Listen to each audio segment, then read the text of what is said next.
Dios es bueno, siempre fiel, el que cumple cada una de sus promesas y el que tiene ese deseo profundo de llegar a nuestras vidas, tocar nuestras vidas, educarnos en lo que es su palabra, para que esa palabra traiga bien y no mal a cada uno de nosotros.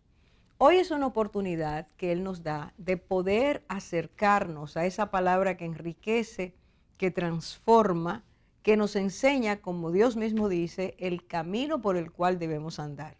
Y uno de esos caminos que Dios quiere que nosotros tengamos presente en nuestras vidas diarias es la instrucción recibida de Él, que debe ser transmitida, en este caso, por los padres a sus hijos, a fin de que cada uno de ellos aprenda el camino de bien y no se aparte. De hecho, el tema que hoy vamos a estar compartiendo con ustedes es: ¿estás formando a tu hija para el bien o para el mal? ¿Estás educando a tu hija para el bien o para el mal? Y vamos a tomar algunos ejemplos que Dios nos da en su palabra y vamos a conversar acerca de esto. Pero quiero, en primer lugar, dejar algunos conceptos que pueden ser, que deben ser, no pueden, deben ser claros y son parte de esos elementos que forman nuestra zapata en términos de lo que es la instrucción de Dios y lo que debe ser compartido. Voy a partir de un proverbio muy conocido, fue escrito por Salomón, está en el capítulo 22 de ese libro, los versículos, versículos 6. Dice: instruye al niño en su carrera, y aun cuando estuviere viejo o cuando fuere viejo, no se apartará de ella. Instruye al niño en su carrera, y aun cuando fuere viejo, no se apartará de ella. ¿Qué es lo que Dios quiere decirnos con esto? ¿A qué se está refiriendo Dios? Se está refiriendo a lo que los padres, Él les ha encargado para que compartan, transmitan, estén dando conocimiento fluido, diligente a sus hijos, de forma que ellos vayan siendo impregnados con estas enseñanzas y puedan caminar en la verdad. Pero fíjese que Dios dice: instruye al niño en su carrera. ¿Cuándo empieza eso? De esto se trata. ¿Cuándo empieza o debe empezar esa instrucción? Esa instrucción que necesitan los hijos para ser formados, moldeados con el modelo de los padres. Hay palabras de Dios que nos dan pautas muy claras en cuanto a eso. No se puede, como empezó a rodar en el mundo en el siglo pasado, en la década de los 60, 70, donde se decía que a los niños debía dejarse solos, que aprendieran lo que ellos quisieran, y cuando estuvieran ya, fueran adolescentes o jóvenes, empezar a decir algunas cosas, poner algunos principios que se formaran en ellos como valores, cosas de importancia, pero que no lo hicieran cuando niños, que los dejaran ser libres. Graso error. Hemos visto generaciones perdidas, dañadas, podridas, corrompidas, porque no tenían ninguna base para poder dirigirse, no tenían fronteras que les indicaran qué camino debían seguir. Así que Dios dice: tiene que empezar temprano. Los padres tienen que empezar temprano, desde pequeños, a darles lo que va a ser para ellos límites sanos. Esos límites sanos establecidos por estos agentes responsables que son los padres, a los cuales Dios les dice que deben invertir espiritual, moral, intelectual, emocionalmente o afectivamente a sus hijos. Estos padres encargados de hacerlo tienen que mostrar, trabajar con sus hijos de manera muy directa, como vamos a ver ahora una porción de la palabra. Quédese con esto. Instruye al niño en su carrera, tempranito, y cuando sea ya un adulto o sea un viejo, no se va a apartar de eso. Eso va a estar muy profundo en su interior. Y en el libro de Deuteronomio, Dios habla de algo que los padres deben hacer. Yo quiero hacer un énfasis en esto por su importancia. Miren, mis amigas, mis queridas amigas, ocurre que hay etapas en la vida que debemos usarlas, es el momento de poderlas usar de forma más práctica y más efectiva, que si las dejamos pasar, ya no se puede devolver. El tiempo tiene esa facultad y es un regalo de Dios. Nosotros tenemos que aprovechar momentos, tenemos que invertir lo que sea necesario invertir. En este caso, transmitir verdades, transmitir principios, transmitir instrucciones de Dios para que esa generación, esos hijos tuyos, reciban esto y con esta repetición y el modelo tuyo, enseñándoles a ellos diariamente cómo debe ser, estos muchachos crezcan con lo suficiente, con el bagaje suficiente para enfrentar la vida y los retos que esa vida tiene. Cuando los padres invierten como Dios quiere, entonces sí viene una generación sana. Y esa generación sana va a tener la capacidad de ser bendecida por Dios para que sus descendientes, es decir, los que van a ser tus nietos, sean también hijos que conozcan la verdad, practiquen la verdad y no sean engañados. En Deuteronomio, capítulo 6, versículos 6 y 7, Dios dice algo precioso. Dios habla de que los padres deben tener en primer lugar una experiencia vívida con los mandamientos de Dios, con Dios y el amor a Dios. Fíjese cómo Dios lo dice. Esta palabra que yo te digo debe estar en tu corazón.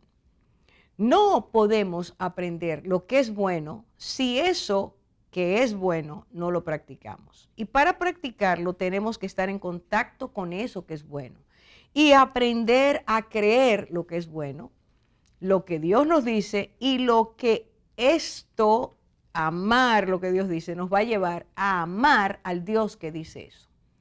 Este vínculo tiene que formarse. Para Dios, ninguna enseñanza que venga de Él puede ser algo que trabaja en los hijos si los padres no lo creen y si los padres no lo aman. Porque lo que nosotros aprendemos, que no es vivencia para nosotros, que no tiene ningún vínculo con nosotros, simplemente es tradición aprendida de memoria. Así lo dijo Jesús. Y eso puede pasar de generación a generación durante miles de años y no afectar, no hacer el cambio que Dios quiere hacer. Por lo tanto, Dios dice que esos mandamientos tienen que estar en los corazones de los padres para que esa instrucción vivida por ellos sea transmitida de manera correcta, adecuada, impactante para sus hijos, porque la están viendo en sus padres.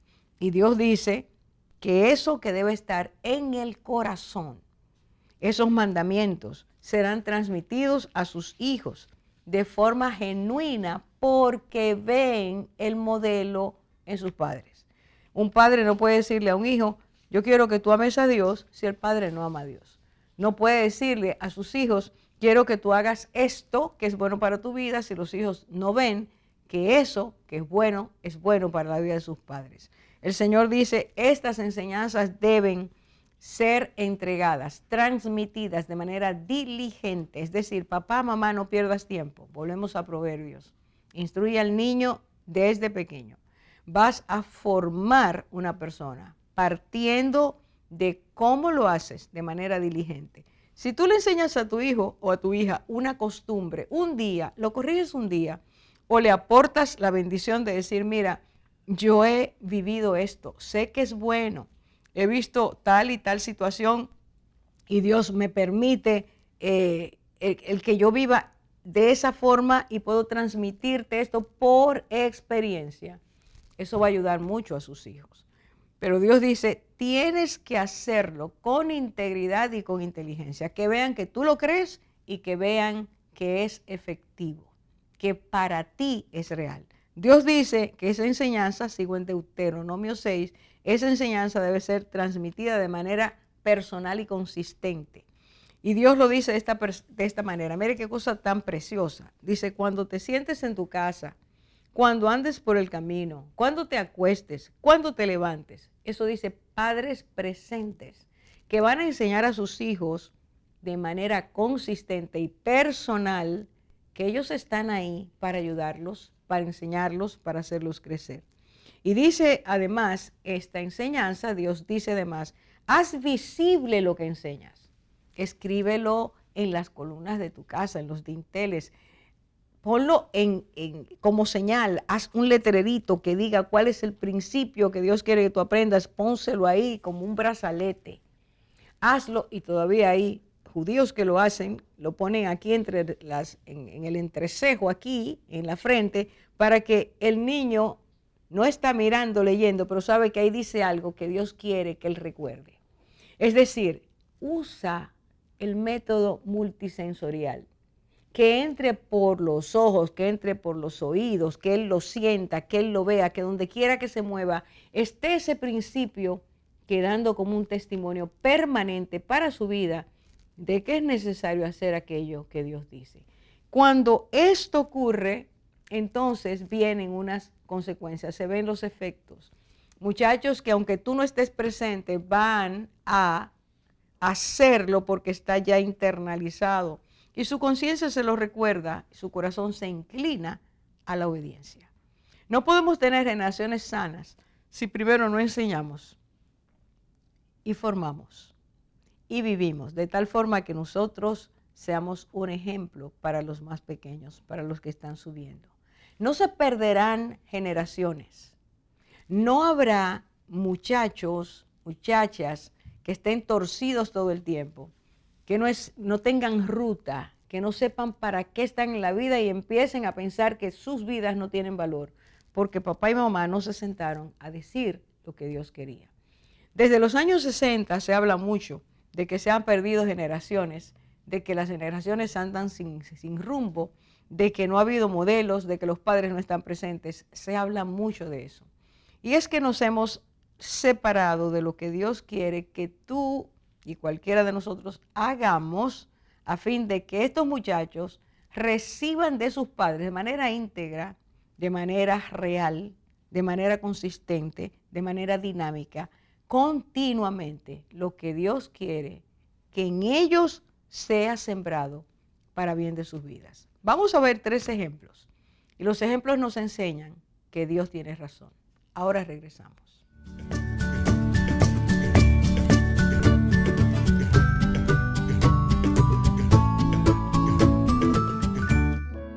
La mujer madura, según Dios, es como la mujer de Proverbios 31. Es diligente. Busca lana y lino y con voluntad trabaja con sus manos. Es como un ave de mercader, trae su pan de lejos. Se levanta aún de noche y da comida a su familia y ración a sus criadas. Considera la heredad y la compra, y planta viña del fruto de sus manos. Ciñe de fuerza sus lomos y esfuerza sus brazos. Ve que van bien sus negocios. Su lámpara no se apaga de noche.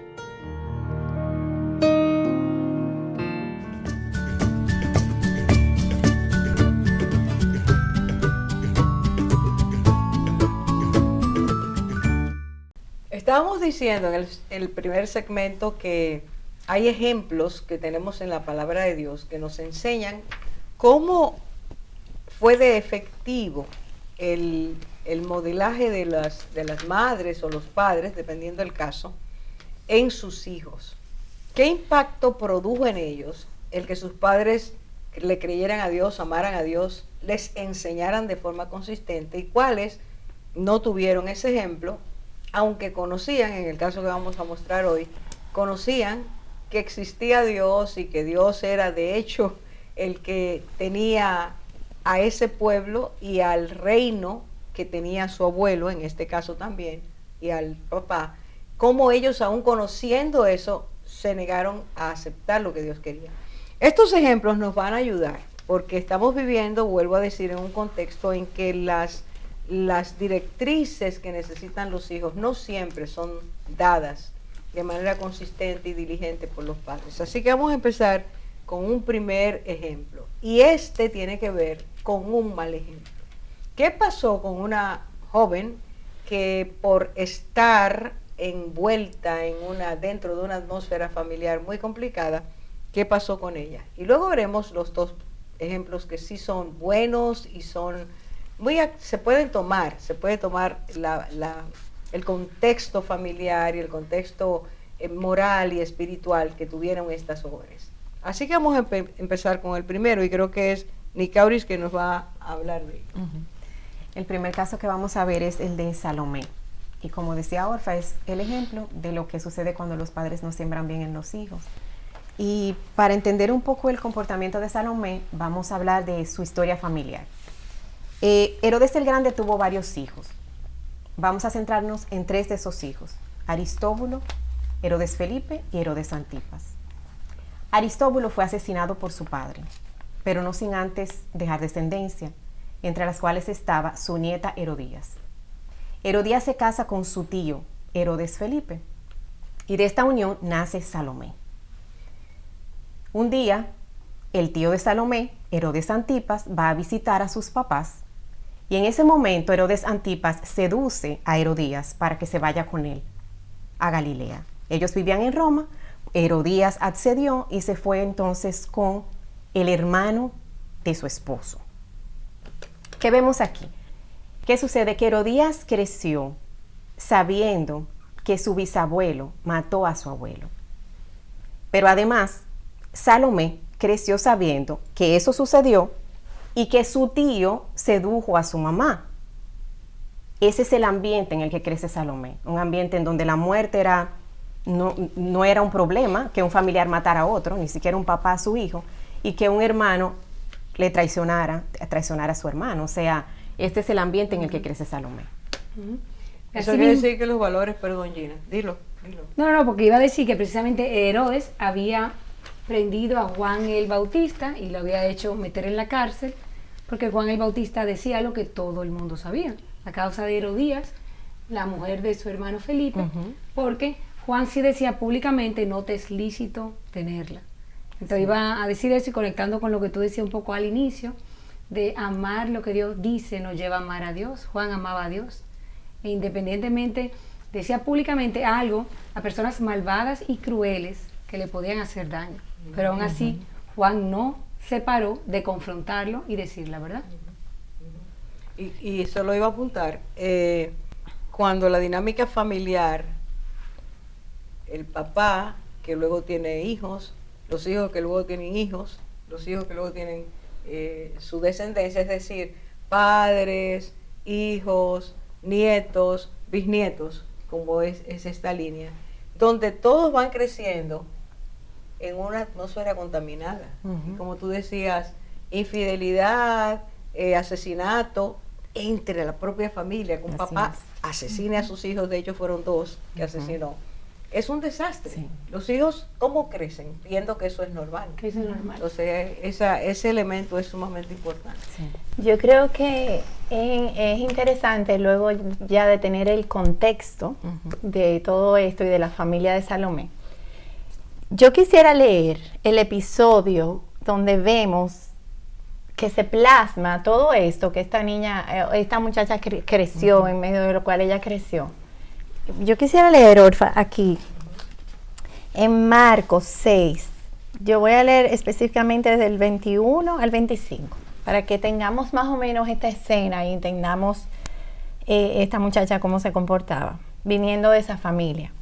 Dice así: venido un día oportuno en que Herodes, su tío, ¿verdad?, estaba de fiesta de cumpleaños, daba una cena a sus príncipes y tribunos y a los principales de Galilea. Entrando la hija de Herodías, danzó y agradó a Herodes y a los que estaban con él en la mesa. Y el rey dijo a la muchacha: pídeme lo que quieras y te lo daré. Y le juró: todo lo que me pidas te daré hasta la mitad de mi reino. Saliendo ella, dijo a su madre: ¿qué pediré? Y ella le dijo: la cabeza de Juan el Bautista. Entonces ella entró prontamente al rey y pidió diciendo: quiero que ahora mismo me des en un plato la cabeza de Juan el Bautista. ¿Qué escena está tan terrible? Lo primero es que era un cumpleaños de hombres solamente. Qué terrible poner a tu hija, una muchacha, una doncella, a danzar para estos hombres. Como una madre expone a su hija a eso. Hombres mayores, supongo yo, ¿verdad? Claro. o sea, ahí tú estás exponiendo a tu hija eso. Entonces dice que ellos les gustó. Una danza que era, yo creo, para prostitutas, como quien dice. Que ese tipo de danza solo lo hacían las prostitutas. Exacto. O sea, no es que era una danza que cualquier muchacha la hacía, sino que tenía un elemento erótico, sensual, corrupto. Eso es lo que esa mamá permite que su hija haga. Y la Ahí volvemos a la expone a mujer, eso. perdón, como objeto y a la misma mamá entregando a su hija. Qué A la cosa prostitución. tan triste. Entonces, tantos les gustó que le ofreció hasta mitad del reino. Hay que saber lo que es eso. Qué cosa tan grande. A su propio tío le gustó. Entonces, estamos viendo todo lo que se está moviendo en esa escena. Y específica, o sea, la muchacha ni sabía qué pedir. Y le va y le pide consejo a su mamá. Y la mamá lo que le dice, un asesinato. Porque lo que le pidió fue que un asesinato. Y ella lo pide como si no está pidiendo nada. Entonces, ahí nos damos cuenta de todo lo que esa muchacha había crecido en su vida, lo que había crecido en su corazón y lo que se había convertido. El alimento que esa muchacha recibía era asesinato, me molestas, te quito del medio. No hay ninguna sensibilidad ante eso, y el alimento inmoral. Claro. Entre esos picos se mueve esa muchacha. Tan insensible que yo me imagino, o sea, que te entreguen en un plato la cabeza de alguien y tú, o sea, lo tomes y lo Como lleves. nada. Pero que tú digas, Una tráemela cosa en un horrible. plato, ya eso solo. Si la cabeza de alguien en un plato, hay que saber qué capacidad o incapacidad tiene una persona para pedir algo así. Sí. Claro, y vemos también la complicidad que hay entre madre e hija, porque ella sale y le pregunta a la mamá qué le pido, y ella inmediatamente hizo lo que le dijo la mamá. Así es. Entonces aquí vemos cuáles son los valores que le está enseñando la mamá de Salomé. Primero, lo que es la infidelidad es aceptable, porque ella lo vio con su mamá. Y a tu propio familiar. Exacto, y a tu propio familiar. Vemos, como te había dicho, lo que es muerte, que si a mí no me gusta lo que esa persona dice, vamos a anularlo, vamos a liquidarlo y vamos a mandarlo a matar. O sea, y ella accedió, su hija también. O sea, que vemos el peso que tenemos nosotras las madres y la importancia de modelar para nuestros hijos. También otra cosa es lo que es el abuso de poder. Ya Salomé sabía que ella podía abusar del poder. Sí. O Eso es sea, lo que quisiera. exactamente. Le dio un permiso tan amplio. Claro, pero ahí se ve la seducción del baile, que llevó a Herodes y que llevan a los hombres a veces a anular su voluntad y ceden ante cualquier cosa por un momento Así es. de seducción. Y como tú dices, la misma mamá, en vez de ser confrontada, estaba Juan el Bautista, había dicho antes, en la cárcel precisamente porque decía no te es lícito. En vez de ser confrontado con no te es lícito, vamos a callarlo y vamos a matarlo, Claro. ¿verdad? Bueno, vamos a hacer la pausa porque tenemos que cerrar en este momento, pero este es un tema sumamente importante. Ahora regresamos.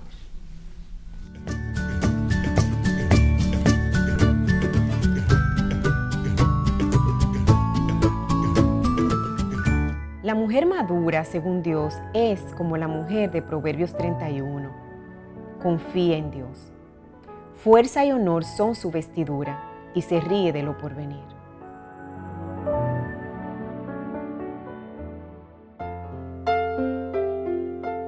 Instruye al niño en su camino, y aun cuando fuere viejo, no se apartará de él.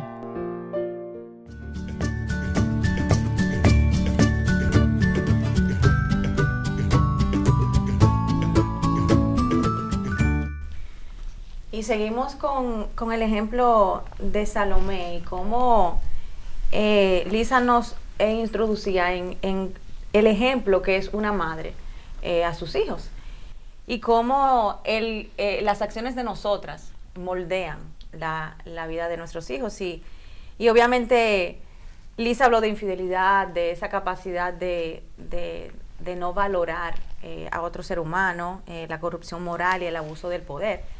Pero también vemos cómo su mamá, de manera práctica, le enseñó a aprovechar oportunidades. Y cuando la palabra relata la historia, hay 2 versículos muy interesantes que dicen, pero Herodías, o sea, la mamá de Salomé, le acechaba y deseaba matarle y no podía, hablando de Juan el Bautista. Y en otro versículo dice, pero venido un día oportuno. O sea, que era algo que se venía como cocinando, cuando dicen que tú vienes preparando el momento y el deseo. Y no sé por qué, esto es una idea mía personal, tal vez como yo me lo imagino, pero no me imagino que Herodías era una mamá como callada y reservada, sino que todo lo decía. Entonces, Salomé vio y escuchaba el deseo de su mamá de querer esperar ese día donde ella iba a poder lograr matar a Juan el Bautista. Vemos que Salomé sale de bailar y de manera fría le pregunta a mami, ¿qué voy a pedir? O sea, vemos que ella como que ni se sorprende, es como que si estaba esperando que eso sucediera. Y la rapidez que vemos a Salomé complacer a su mamá. Yo no sé, pero si en el momento que mi mamá me dice que me entreguen la cabeza de Juan el Bautista, automáticamente el corazón debe de sobresaltarse porque yo voy a mandar a matar a una persona. Pero vemos cómo Salomé tranquilamente entra otra vez a la presencia del rey y le pide la cabeza de Juan el Bautista y se la pide en un plato. O sea, como que vemos que ella va un poquito más allá en esa frialdad y en ese corazón cauterizado, que no le importa recibir la cabeza de un ser humano en sus manos. O sea, como si fuera un plato como de comida. Y vemos esa frialdad y cómo sus corazones estaban completamente cauterizados, o sea, no sentían absolutamente nada. Pero vemos cómo el corazón se puede enfriar y cauterizar cuando el deseo que tenemos por algo es mayor que el amor por los demás. O sea, el deseo de Herodías salirse con la suya y que no le dijeran que lo que ella estaba haciendo estaba mal, la llevó al punto de asesinato. María, la Herodías es hija de esta mujer, su mamá, que le dice, pide tal cosa. Juan el Bautista está diciendo, no te es lícito hacer lo que has hecho, eso que tú has hecho es algo que Dios no está agradado. El pueblo entero había escuchado eso. Esta muchacha es hija de ese hombre. O sea, el rey Herodes a su hermano lo traicionó. Porque volvemos a lo mismo, el papá mataba a sus hijos. Los hijos no pueden tener ningún afecto por nadie. Y la sobrina de él, que es la nieta del rey Herodes, no tiene tampoco ningún reparo en hacerlo. Miren que hay una díada, una relación muy estrecha entre la mamá y la hija, porque se apoyaban en lo que hacían. Claro. Entonces, mata a la persona que está diciendo que yo dejé a tu papá. ¿Entiendes? O sea, es algo... Son como que si no quisieran que dejara eso porque esa relación le daba un beneficio a ambas. Y entonces es increíble cómo por un beneficio propio tú tengas la frialdad de anular a esa persona que te está diciendo que lo que tú estás haciendo y es ilícito. hay madres, es triste decirlo, pero eso está en la literatura, hay madres que enseñan mal a sus hijos, a sus hijas, para que ellas se dediquen a profesiones por medio de los cuales ellas van a salir beneficiadas. Correcto. Tienes que buscarte un rico, tienes que buscarte un hombre que te lo dé todo. Ese tipo de enseñanza es lo que estamos mirando aquí. ¿Y tú cómo sabes, conseguirlo? Que mientras tú hablabas como que me vi algo que no me había fijado también, es el hecho de cómo a Salomé no le importaba a su papá realmente. Porque en el fondo, si ella no encontraba que lo que Juan el Bautista decía era correcto, de alguna manera tampoco le importaba a su papá. Entonces, lo que eso se ve bastante, a veces los papás inculcan, sobre todo cuando están separados, sentimientos contrarios hacia aquel con el que no viven. Es algo como a tener en cuenta también. Ay, sí. También vemos cómo Salomé fue educada por su madre, cómo la educación puede influenciar tanto, o sea, cómo ella fue modelada y moldeada por su mamá. O sea, vemos aquí cómo ella aplica los torcidos patrones familiares y cómo esos patrones que tú explicabas, Nikki, se repiten. se repiten en la vida de ella, o sea, esas cadenas generacionales, si no se rompen, se repiten. Vemos como esta joven elige, y no solamente elige, sino que disfruta hacer lo malo. O sea, así, es impresionante. Ella practica el pecado, como veíamos sobre lo que leía María, de cómo de manera insensible ella practica, no sintiendo ningún tipo de remordimiento, ese corazón completamente endurecido.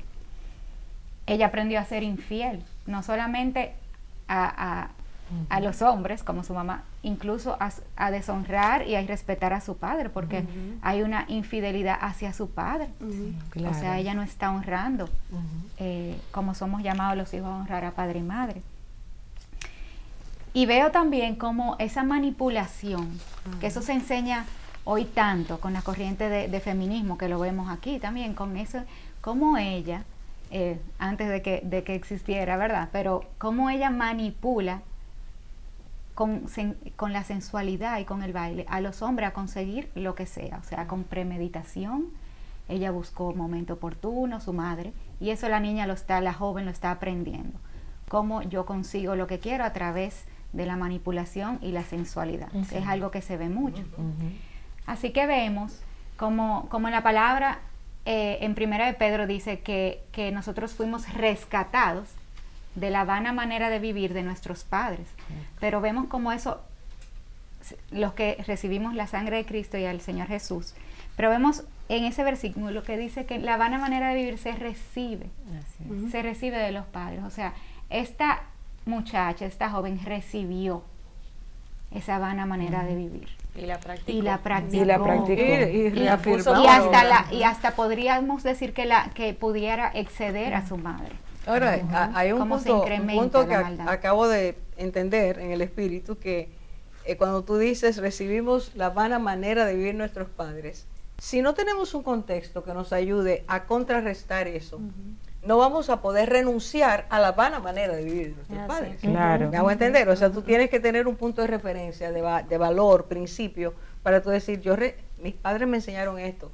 Mi madre me manda a danzar delante de una cantidad de hombres que no estaban bebiendo Coca-Cola, estaban ya alterados sus sentidos, y están mirando las cosas como la ve un hombre que no tiene el control de Dios. Entonces, ¿qué hace esa muchacha? En lugar de decir, no, mami, yo no quiero hacer eso, como cualquier muchacha se sentiría un poquito nerviosa quizás o incómoda, ella simplemente lo disfruta, y lo disfruta a tal punto que tuvo reacciones visibles.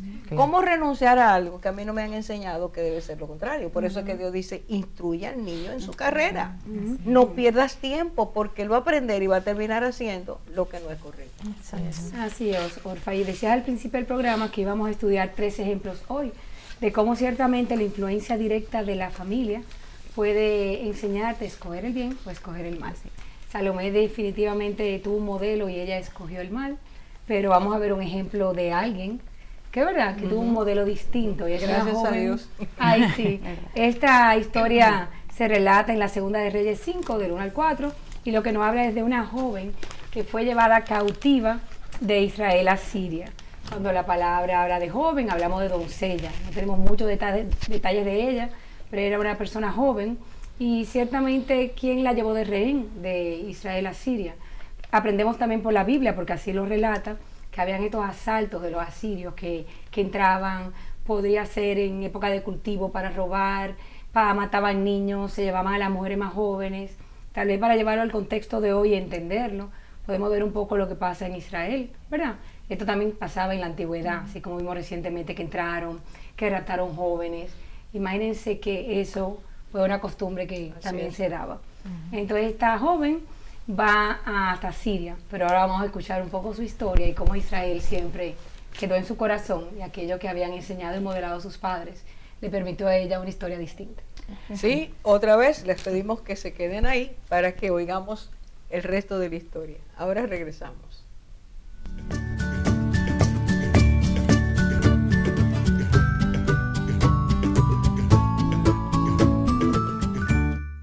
La mujer madura, según Dios, es como la mujer de Proverbios 31.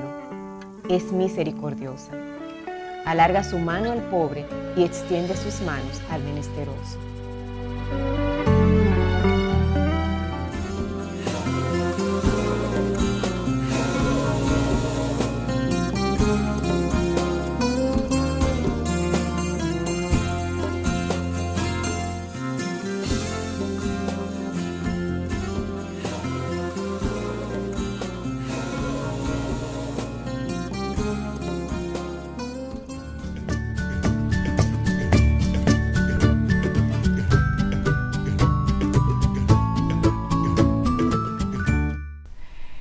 Gina, y retomando el tema de la joven cautiva, me gustaría que comentemos un poco de los sentimientos y las emociones que esta joven, cuando fue desarraigada, sacada de su casa, llevada a Siria, a un lugar totalmente desconocido, o sea, todo lo que tuvo que haber pasado por su mente, todas sus emociones, o sea, yo podría pensar que era un dolor desgarrante.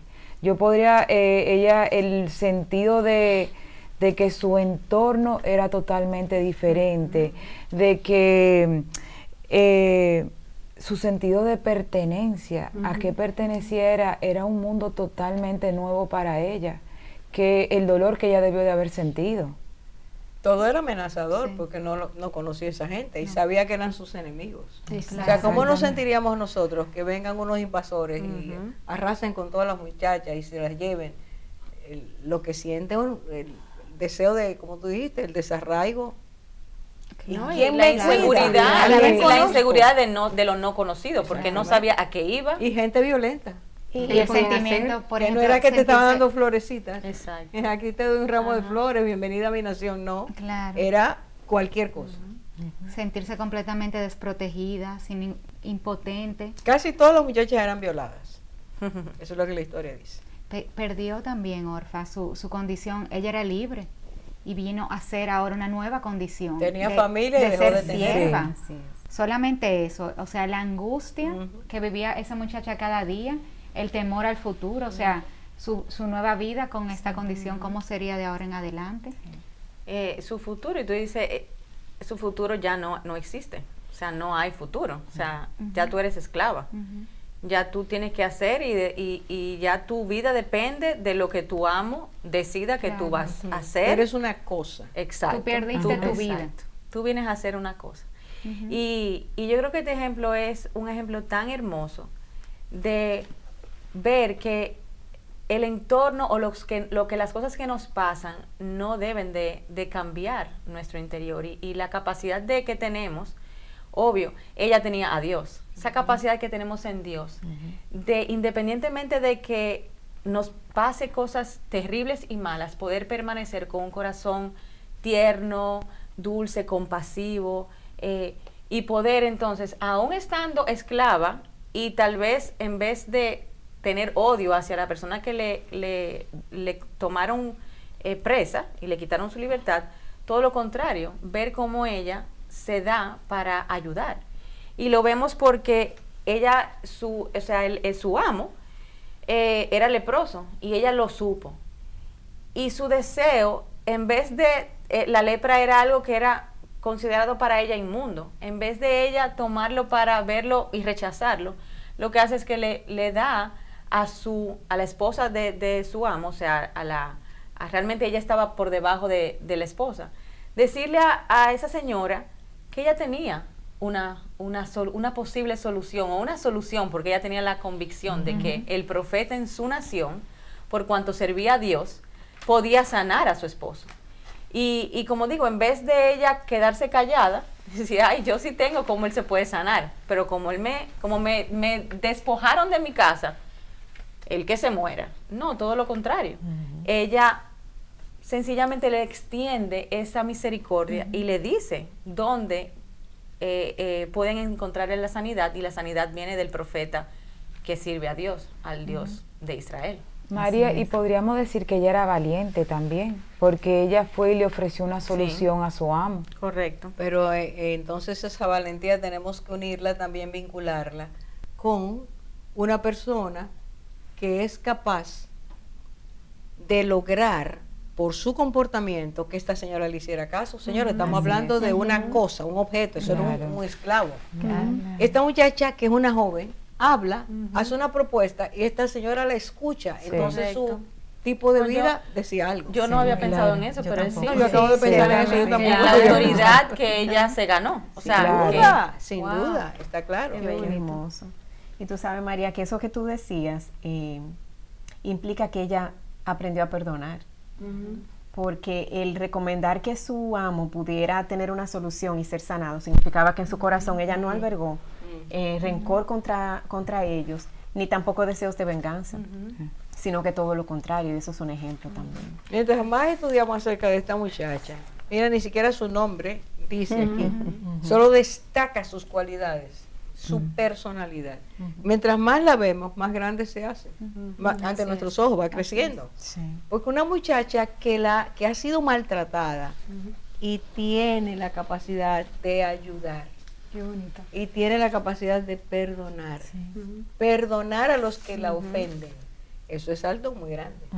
Orfa, y querer el bien. Sin duda.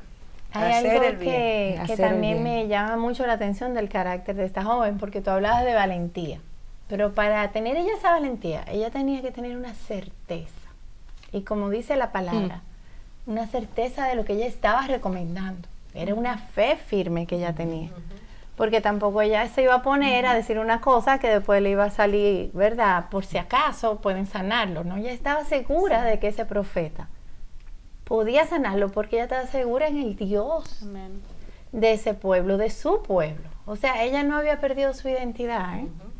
Entonces, a mí me llama la atención, leyendo la historia, Orfa, y lo comentaba antes, que ella tenía más fe que el propio rey de Israel. Sin duda. Porque si uno ve la historia, más adelante se ve como él va y le manda al rey, y el rey dice, ay, pero qué afrenta, ¿cómo él no creía. Está buscando un Que problema. podía- Yo no exacto. puedo sanar, decía él. No podía sanar, entonces él no creía que Dios lo podía hacer. Sin embargo, esta joven que estaba en condición de, como ustedes decían, de esclavitud, ella tenía su fe muy clara y muy firme de que era ese Dios que podía hacer. Eso ese quiere milagro. decir que podemos estar presos físicamente, pero no espiritualmente. Amén. Amén, qué Ella lindo. era libre, su fe era real. También ella sabía que su Dios podía sanar Exacto, a su... claro. Lo podía sanar. Ella conocía al Dios sanador. Amén. Amén. Y que no se extendía, que Dios no limita ese poder de sanidad a solo su pueblo, porque es el Dios de toda la tierra. Eso es precioso. También vemos en ella que ella fue específica y que ella sabía en qué ciudad estaba el profeta de Dios. O sea, ella en su compasión da las instrucciones claras para que el encuentro se diera. O sea, el profeta está en Samaria y con la certeza de la fe. O sea, que fue específica y clara para que sí sucediera. Qué lindo. Y si quisiéramos ver todas estas virtudes que vemos en la muchacha, en esta joven, ¿verdad? Cautiva, y decíamos antes, en esa época, la mamá era que tenía más influencia sobre la hija, era mamá-hija, así como el papá lo tenía en el varón. Es decir, que podemos hablar de que esta mamá le enseñó esas virtudes de creer en Dios, como estamos nosotros a hacer, de creer y saber qué hacer en tiempos de crisis, de guardar su corazón, como tú decías, María. A mí me llamó mucho la atención también cuando leí su historia, porque uno escucha a Naamán y cómo fue y cómo se lavó y fue sanado de su lepra, pero qué bonito saber que eso de Naamán comenzó porque había una joven con fe que creía que su Dios era todopoderoso, que Dios puso gracia en ella para ir hasta la esposa de Naamán, y conocemos esa historia y no conocemos quién está detrás. Es decir, que me enterneció ver esta joven, a pesar de todo lo que le pasó, de ella guardar su corazón y como tú dices. Y que en lugar de elegir el mal, eligió el bien.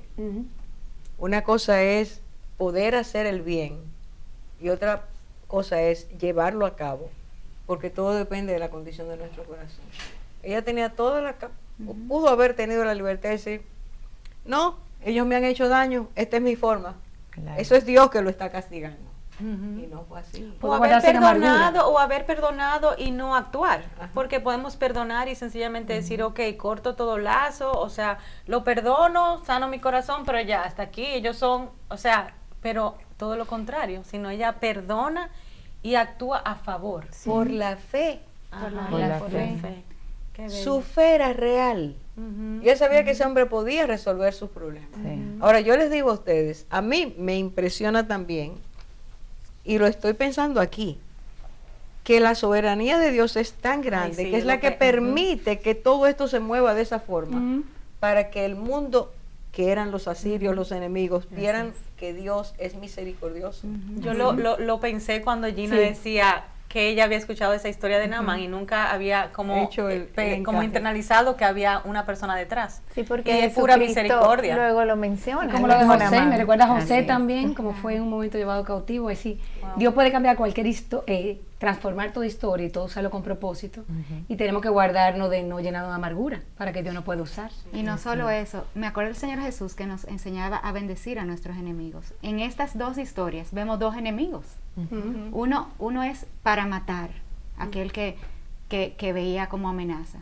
Y esta es esa compasión y ese amor que no se queda, como dijo María, perdono y tengo la paz, sino que se extiende en misericordia a querer el bien Para y que sea bendecir. sano aquel que me hace daño. Eso es precioso. Y lo hermoso de que al final, fruto de ese comportamiento de esa joven, el nombre de Dios es Glorificado. glorificado. Sí, ese es el punto. Y mira, se nos fue el tiempo y no hemos tocado el tercer ejemplo. Así que tendremos que verlo luego. Pero, amigas, entendamos la magnitud y la riqueza del amor de Dios, porque todo esto, lo que Dios quiere es, empezamos echando hacia atrás, instruye al niño para que pueda tener una realidad de lo que es una vida sana, enriquecida por Dios. Esta muchachita fue enseñada para eso. Y en medio de su gran crisis inesperada en la vida, ella nunca pudo imaginar que eso iba a pasar. Esa muchacha está en la casa de los enemigos, de la alta clase, porque él era el general del ejército, donde ella estaba, y ella le hizo bien. ¿Qué estamos preparando? ¿Qué corazones estamos preparando? ¿Tú qué estás haciendo para que tu hija o tus hijas tengan un corazón diferente y puedan ser bendición a otros, aún en momentos de dificultad? Le pedimos al Señor que el compartir estas enseñanzas haya traído bendición a tu vida y la lleve también a tu familia. Ya regresaremos en el próximo programa tocando una tercera vida, preciosa también a los ojos de Dios. Dios te bendiga grandemente.